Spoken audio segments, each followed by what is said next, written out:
ഓം ശ്രീ ഗണേശ ശാരദാ ഗുരുഭ്യോ നമഃ.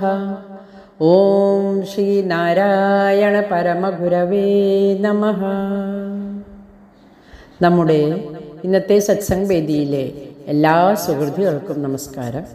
നമുക്കിന്ന് ശ്രീ നാരായണ ഗുരുദേവൻ്റെ ആത്മോപദേശ ശതകം എന്ന ദാർശനിക കൃതിയിലെ 72ാമത് ശ്ലോകമാണ് പരിചയപ്പെടേണ്ടത്.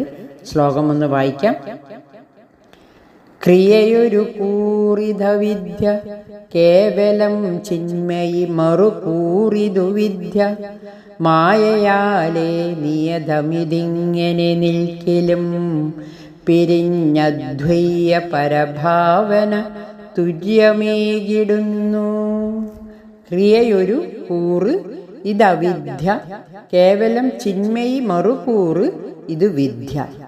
മായയാലേ നിയതമിതിങ്ങനെ നിൽക്കിലും, പിരിഞ്ഞ് അദ്വയ പരഭാവന പിരിഞ്ഞദ്വയ പരഭാവന തുല്യമേകിടുന്നു. ഇതിൻ്റെ അർത്ഥമൊന്ന് നമുക്ക് പഠിക്കാം. പ്രവൃത്തികളെല്ലാം ഒരു തരത്തിൽ അജ്ഞാനമാണ്. ശുദ്ധമായ ചിത്തിൻ്റെ ഭാവത്തിൽ ഇതറിവും തന്നെ. മായയാൽ ഇതിങ്ങനെ പിരിഞ്ഞു നിൽക്കുമെങ്കിലും രണ്ടല്ലാതെ ഭാവത്തിൽ കാണുവാൻ സാധിക്കുന്നത് നിശ്ചയമായും പരമാനന്ദം നൽകും. ഇതാണ് ഇതിൻ്റെ ഒരു സംക്ഷിപ്ത സാരം. നമുക്കിതിനെ വിശദമായി ഒന്ന് പഠിക്കാം. കഴിഞ്ഞ ശ്ലോകത്തിൽ ഗുരു പ്രപഞ്ചത്തിലെ ചലനാത്മകതയെ മൊത്തമായി അറിഞ്ഞാൽ ആനന്ദമാണെന്ന് പറഞ്ഞു തന്നു. ഈ ശ്ലോകത്തിൽ ഗുരു പ്രവൃത്തികൾ എങ്ങനെയാണ് അവിദ്യയും വിദ്യയുമാകുന്നത് എന്നാണ് ഉപദേശിക്കുന്നത്. ക്രിയയൊരു കൂറ്, ക്രിയ എന്ന് പറഞ്ഞ പ്രവൃത്തി, ഒരു കൂറ് ഒരു ഭാഗം അവിദ്യയാണ്. നമ്മുടെ പ്രവൃത്തികൾ ഒരു ഭാഗത്ത് നിൽക്കുമ്പോൾ അത് അജ്ഞാനമാണ്. ചിന്മയി മറുകൂറ് ഇത് വിദ്യ. ചിന്മയി മറുകൂറ്, ഇതേ പ്രവൃത്തി ചിത്തിനോട് ചേരുമ്പോൾ ഒരു ഭാഗം വിദ്യയാകുന്നു. ഒരേ പ്രവൃത്തി ഒരു ഭാഗം അവിദ്യയും മറുഭാഗം വിദ്യയുമാകുന്നു. ഏതിനോട് ചേരുന്നതിനനുസരിച്ച് പ്രവൃത്തി വിദ്യയായും അവിദ്യയായും മാറുന്നു. ഏതർത്ഥത്തിൽ ഉൾക്കൊണ്ടാണ് നാം പ്രവർത്തിക്കുന്നത് അതിനനുസരിച്ച് അത് അജ്ഞാനമായും ജ്ഞാനമായും മാറുന്നു. ഭാരതീയ തത്വശാസ്ത്രത്തിൽ ഈ പ്രപഞ്ചം മിഥ്യയാണെന്ന് പറയുന്നു. ആത്മീയം ഭൗതികം എന്നൊക്കെ രണ്ടായി വേർതിരിച്ച് ആത്മീയം ശ്രേഷ്ഠമായും ഭൗതികം ആത്മീയത്തിൻ്റെ അത്ര ശ്രേഷ്ഠമല്ല, കുറച്ചു ശ്രേഷ്ഠത കുറഞ്ഞതായും എപ്പോഴും പറഞ്ഞു കേൾക്കാറുണ്ട്. എന്നാൽ ഒരാളുടെ പ്രവൃത്തി എന്ന് പറയുന്നത് അയാളുടെ മനസ്സിൻ്റെ പ്രതിഫലനമാണ്. ആ ചെയ്തികൾ അറിവിൻ്റെ, ആരുടെയും ചെയ്തികൾ അവരുടെ അറിവിൻ്റെ ആവിഷ്കാരമാണ്. ഗുരുവിൻ്റെ ചെയ്തികളെ കുറിച്ചിട്ട് നമുക്ക് ഒന്ന് പഠിക്കാം. ഗുരു മറ്റു സന്യാസിമാരിൽ നിന്ന് വ്യത്യസ്തനാകുന്നത് ഗുരുവിൻ്റെ പ്രവൃത്തിയാണ്. ഗുരു നമുക്ക് അറിവും തരുന്നു എന്ന കർമ്മഭാഗവും ഗുരുവിൻ്റെ കർമ്മഭാഗവും നാം അറിയണം.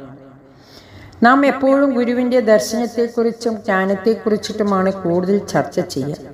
എന്നാൽ ഗുരുവിൻ്റെ അരുവിപ്പുറത്തെ ക്ഷേത്രപ്രതിഷ്ഠയെക്കുറിച്ച് നാം മുമ്പേ പറഞ്ഞിട്ടുണ്ടായിരുന്നു. ചട്ടമ്പി സ്വാമികൾ പറഞ്ഞിട്ടുണ്ടായിരുന്നു, അഹോ കഷ്ടം, അദ്വൈതിയായ അങ്ങ് ദ്വൈതന്മാരെ പോലെ ക്ഷേത്രപ്രതിഷ്ഠ നടത്തുന്നു എന്ന്. ആശയപരമായി രണ്ടുപേർക്കും അതിൽ വ്യത്യാസമുണ്ട്. എന്നാൽ ഗുരു അതിനെ ആ ഒരു ക്ഷേത്രപ്രതിഷ്ഠ എങ്ങനെയാണ് ചെയ്യുന്നത്, എന്തിനാണ് ക്ഷേത്രപ്രതിഷ്ഠ നടത്തുന്നത് എന്ന് അറിയണം. ഗുരു ക്ഷേത്രപ്രതിഷ്ഠ നടത്തിയത് എന്തിനാണ്?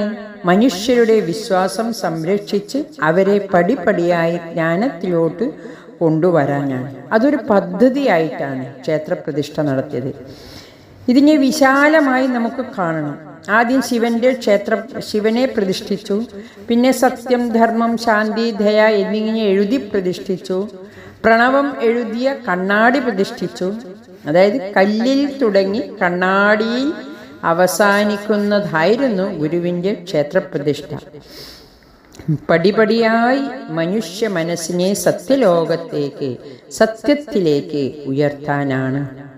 ഗുരു മനുഷ്യരുടെ ദുഃഖം കണ്ട് അവരുടെ അവസ്ഥ അറിഞ്ഞ് അവരുടെ മനസ്സ് വിശ്വാസത്തിൽ മാത്രം ഒതുക്കാതെ അത് വിജ്ഞാനത്തിലേക്ക് ഉയർത്തണം എന്ന ഒരു ആഗ്രഹം കൊണ്ടാണ് ഗുരു സത്യപ്രതിഷ്ഠ നടത്തിയത്. അതിന് ചട്ടമ്പി സ്വാമികൾ, വാഗ്ഭടാനന്ദ സ്വാമികൾ ഇവർ പോലും ആ ക്ഷേത്രപ്രതിഷ്ഠയെക്കുറിച്ച് ഗുരുവിനോട് സംവദിച്ച്, അതായത് ഒരു എതിർപ്പ്, അവർക്കൊരിഷ്ടമില്ലായ്മ പ്രകടിപ്പിച്ചിരുന്നു എന്ന് നമുക്ക് ഗുരുവിനെ കുറിച്ച് അറിയാൻ പഠിച്ചാൽ നമുക്ക് മനസ്സിലാക്കാം. ഇവിടെ സമൂഹം, ഗുരുവിൻ്റെ ചിന്ത എന്താണെന്ന്, മനുഷ്യന് ജീവിക്കാൻ സമൂഹം ആവശ്യമാണ്. ആത്മീയതയും ഭൗതികതയും ഒന്നിച്ചു ചേർന്ന് കൊണ്ടുപോകണം. കർമ്മവും ജ്ഞാനവും ഒന്നിച്ചു ചേരുന്നതായിരിക്കണം എന്നാണ് ഗുരു പറയുന്നത്. ഗുരു പറയാറുണ്ട്, വ്യവസായം കൊണ്ട് അഭിവൃദ്ധിപ്പെടുക എന്ന്. മനുഷ്യന് നിത്യകാര്യങ്ങൾ അല്ലലില്ലാതിരിക്കുമ്പോൾ മാത്രമേ ആത്മീയത കൈവരിക്കാൻ പറ്റുകയുള്ളൂ. പ്രാഥമികമായി മനുഷ്യന് വേണ്ടത് അന്നവും വസ്ത്രവും. അന്നവസ്ത്രാദി മുട്ടാതെ തന്നു രക്ഷിച്ചു ഞങ്ങളെ. അന്നവും വസ്ത്രവും കഴിഞ്ഞാലാണ് പിന്നെ രക്ഷ. പ്രാഥമിക ആവശ്യങ്ങൾ, ജീവസന്ധാരണത്തിനോടുള്ള ആവശ്യങ്ങൾ നടന്നാലേ ധന്യത എന്ന ഭാവം, അതായത് ആത്മസാക്ഷാത്കാരം ആവശ്യമാണ് എന്ന ഒരു തോന്നൽ ഉണ്ടാവുകയുള്ളൂ. ഗുരു അതുകൊണ്ട് ഒരിക്കലും പ്രപഞ്ചത്തെ നിഷേധിക്കുന്നില്ല. മനുഷ്യൻ നന്നാവുക എന്ന് ഗുരു പറയുന്നതിൻ്റെ അർത്ഥം അവൻ്റെ ശാരീരിക, സാമൂഹിക, മാനസിക ആരോഗ്യം അവന് വേണം. അതിനുശേഷം ആത്മീയ ആരോഗ്യവും വേണം എന്നാണ് ഗുരു പറയുന്നത്. പ്രപഞ്ച പ്രതിഭാസങ്ങളെ വിപുലമായി കാണുമ്പോൾ ജീവിതം ആസ്വാദകരമായി തോന്നും എന്ന് ഗുരു പഠിപ്പിക്കുകയാണ്. അത് നമ്മിൽ മാത്രം ഒതുങ്ങുമ്പോഴാണ്, പ്രവൃത്തി നമ്മിൽ മാത്രം ഒതുങ്ങുമ്പോഴാണ് അത് ദുഃഖവും കൂടുതലാവുന്നത്. ഗുരു നമ്മുടെ മനസ്സിനെ വിപുലപ്പെടുത്താൻ പറയുകയാണ്. അത് അതിജീവനത്തിന് ആവശ്യമാണ്. ക്രിയ ഒരു കൂറ് അത് അവിദ്യ, കേവലം ചിന്മയി മറുകൂറ് ഇത് വിദ്യ. ഒരു ഭാഗത്ത് നമ്മുടെ ഒരേ ക്രിയ ഒരു ഭാഗത്ത് അവിദ്യയും മറുഭാഗത്ത് വിദ്യയുമാകുന്നു. ഇത് നമുക്ക് ഒരു ഉദാഹരണത്തിലൂടെ പഠിക്കാം. പണം സമ്പാദനം, ധനസമ്പാദനം എന്നൊരു ഉദാഹരണം എടുക്കാം. പണം നല്ലൊരു മാധ്യമമായി അത് നല്ല കാര്യങ്ങൾ ചെയ്യാനുള്ളതിന് വിനിയോഗിക്കുമ്പോൾ ധനത്തിൻ്റെ അർത്ഥം മാറുന്നു. മറ്റുള്ളവർക്ക് ഗുണകരമാകുമ്പോൾ അത് വിദ്യ. നമ്മുടെ പണം കൊണ്ട് ധാരാളം പേർക്ക് ഗുണം കിട്ടുമെങ്കിൽ, ധാരാളം പേർക്ക് ഗുണം കിട്ടുക, ജോലി കിട്ടുക, ഇങ്ങനെയൊക്കെ നമ്മുടെ പണം കൊണ്ട് ചെയ്യാൻ പറ്റുമെങ്കിൽ, മറ്റുള്ളവർക്ക് ഗുണകരമാകുമ്പോൾ അത് വിദ്യയാകുന്നു. എന്നാൽ പണസമ്പാദനം കൊണ്ട് മറ്റുള്ളവരെ ഉപദ്രവിക്കുമ്പോൾ അത് അവിദ്യ. പണം നമ്മുടെ കുടുംബത്തിൽ തന്നെ പണത്തിൻ്റെ അത്യാർത്തി കാണും. പണത്തോടുള്ള സ്വാർത്ഥത കാരണം സ്വന്തം മക്കൾ തന്നെ അച്ഛനമ്മേനെ കൊല്ലുന്നു, ബന്ധങ്ങൾ ഇല്ലാതാകുന്നു, അയൽവക്കക്കാർ വേണ്ട, എല്ലാം എനിക്ക് എന്നുള്ള ചിന്ത, സ്വാർത്ഥത, പണം എനിക്ക് വേണം എന്ന സ്വാർത്ഥത കാരണം അവർ സർവ്വതിനെയും നശിപ്പിക്കുന്നു. പണം സമ്പാദനം എന്ന ഒരു പ്രവൃത്തി അത് ലോകർക്ക് ഗുണകരമാകുന്ന വിധത്തിലാണെങ്കിൽ അത് വിദ്യ അല്ല. അവനവനെയും ലോകത്തെയും നശിപ്പിക്കുന്ന വിധത്തിലാണ് ആ പ്രവൃത്തി, പണസമ്പാദനം എങ്കിൽ അത് അവിദ്യയാണ് എന്നാണ്. ഇതുപോലെ നമുക്ക് അധികാരം എടുക്കണം. അധികാരം കിട്ടിയാൽ മത്തുപിടിക്കരുത്. എന്നാൽ അധികാര ശക്തി കൊണ്ട് എത്രയോ നല്ല കാര്യങ്ങൾ നമുക്ക് ചെയ്യാം. മറ്റുള്ളവരെ രക്ഷിക്കാൻ കുറേ ഗുണം ചെയ്യാൻ കഴിയും അധികാരം കൊണ്ട്. പോലീസ് തന്നെ ഒരു ഉദാഹരണം എടുക്കാം. അപ്പം ഈ അധികാരം ചിത്തത്തിനോട് ചേർന്നാൽ ആ പ്രവൃത്തി വിദ്യയും, എന്നാൽ അത് തന്നിലേക്ക് ഒതുങ്ങുന്ന വിധത്തിലാണ് ചെയ്യുന്നതെങ്കിൽ അത് അവിദ്യയുമാണ്. പ്രവൃത്തിക്ക് ഒരു അജ്ഞാനത്തിൻ്റെയും ജ്ഞാനത്തിൻ്റെയും സ്വഭാവമുണ്ടെന്ന് നാം പഠിച്ചു. വെറും അജ്ഞാനബന്ധിതമായി ഒരു പ്രവൃത്തി ചെയ്യാം, എന്നാൽ ഇതേ പ്രവൃത്തി ജ്ഞാനബന്ധിതമായും ചെയ്യാം എന്ന് ഉദാഹരണ സഹിതം നാം അർത്ഥതലത്തോടെ പഠിച്ചു. പ്രവൃത്തി സന്മാർഗികവും ശരിയായ അർത്ഥത്തിൽ വിനിയോഗിച്ചാൽ അത് വിദ്യയാണ്. ഇങ്ങനെ രണ്ടായി തിരിയുന്നത് എന്തുകൊണ്ട് എന്ന് പറയുന്നത്, എന്തുകൊണ്ടാണ് നാം പ്രവൃത്തിയെ വിദ്യ അവിദ്യ എന്ന് രണ്ട് തരത്തിലാക്കുന്നത്? അതിനെ ക്രിയ ഒരു കൂർ ഇത് അവിദ്യ കേവലം ചിന്മയി മറുകൂർ ഇത് വിദ്യ മായയാലേ. മായയാണ് ഇതിന് കാരണം. മായ കൊണ്ടാണ് പ്രവൃത്തികളെ വിദ്യയായും അവിദ്യയായും തരംതിരിക്കുന്നത്. മായയുടെ സ്വാധീനത്തിൽ. എന്നാൽ മായ മാറിയാൽ ഇത് രണ്ടല്ല ഒന്നാണ്. മായയാലേ നിയതമിതിങ്ങനെ നിൽക്കിലും അദ്വയ പരഭാവന തുര്യമേകിടുന്നു. ഇവിടെ ഇവിടെ ഗുരു പിന്നെ പറയുന്നു, മായയാലേ നിയതം, മായയ്ക്കതീതമായി നാം പ്രവർത്തിക്കണം എന്നാണ്. മായ കൊണ്ടാണ് നമ്മുടെ പ്രവൃത്തി ഒന്ന് വിദ്യയും മറ്റേത് അവിദ്യയുമാകുന്നത്. നിയതമിതിങ്ങനെ നിൽക്കിലും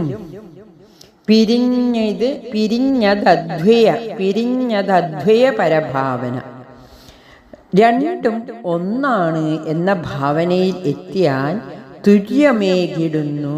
തുര്യാവസ്ഥ, ആനന്ദാവസ്ഥയിലെത്തുന്നു. അഖണ്ഡമായ ബോധത്തിൽ നാം എത്തപ്പെടുന്നു. അടിതൊട്ട് മൗലിയന്ധം സ്ഫുടമറിയുന്നത് തുര്യബോധം. വ്യക്തമായി അറിയുന്നത് തുര്യബോധം.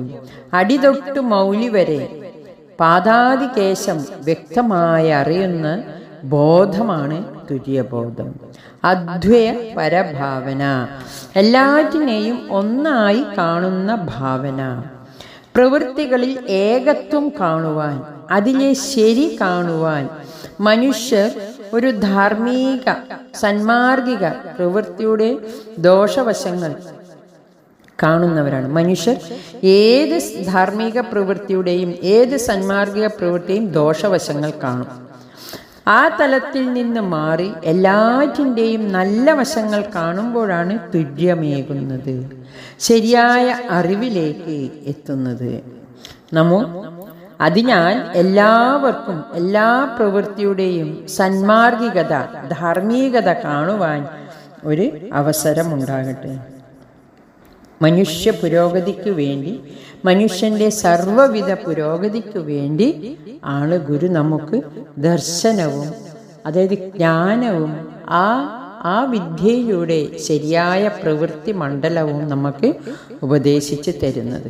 അപ്പം എല്ലാറ്റിനെയും ഒന്നായി കാണുക, എല്ലാ പ്രവൃത്തിയിലെയും ധാർമ്മികത സന്മാർഗികത കാണുക, നല്ല വശങ്ങൾ മാത്രം ചിന്തിക്കുക, നല്ല വശങ്ങൾ എടുക്കുക. എല്ലാ പ്രവൃത്തിയുടെയും ധാർമ്മികത കാണുവാൻ നമുക്കൊരവസരം ഉണ്ടാകട്ടെ, എപ്പോഴും ഉണ്ടാകട്ടെ. അതിന് ഗുരു കൃപയും ഉണ്ടാകട്ടെ. ഹരി ഓം നമഃ ശിവായ.